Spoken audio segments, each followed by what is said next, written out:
Throughout history, many religious followers believed in malevolent forces capable of possessing humans, animals, or objects, with exorcism seen as the only way to free afflicted souls. In contrast, secular perspectives viewed possession as indicative of severe mental or physical illness. Cultural impact. The concept of exorcism has been popularized in horror films like The Exorcist, The Conjuring series. Tragic true crime case. August 2016.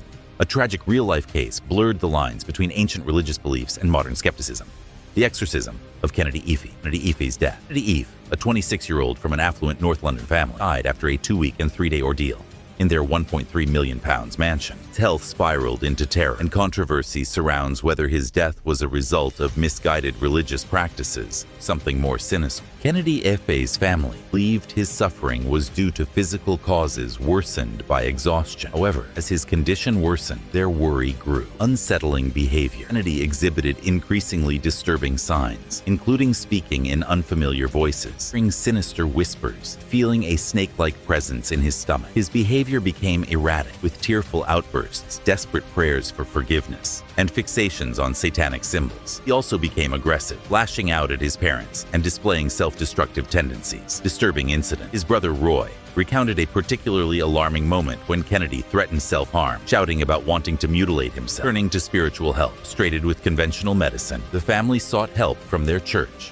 Jesus Sanctuary Ministries. Volunteer minister Andrew Chukwin Wenaway observed Kennedy's severe distress but continued to offer spiritual support through extensive prayer sessions. Despite their efforts, Kennedy's condition only worsened, with increasing agitation and physical aggression. Kennedy's father, Kenneth, in a desperate attempt to alleviate his son's torment, resorted to continuous prayer and physical restraint, believing Kennedy was plagued by a malevolent force. On August 19th, as Kennedy's condition worsened, the Ife family confined him to his bed using cable ties, handcuffs, and rope. Kennedy displayed disturbing animalistic behavior, leading his family to believe supernatural forces were at play, prompting them to take drastic measures to prevent harm. 67 hours, they kept him restrained while praying continuously. As time passed, Kennedy's condition deteriorated due to dehydration, and his breathing weakened. Despite a call to emergency services reporting his severe state, paramedics arrived too late, and Kennedy suffered a seizure and cardiac arrest. When paramedics arrived, they found the Ife family desperately praying over Kennedy, calling on Jesus to bring him back to life. Despite medical intervention to free him from his restraints, the family insisted that God had reclaimed his spirit from malevolent forces. Kennedy's body bore bite marks,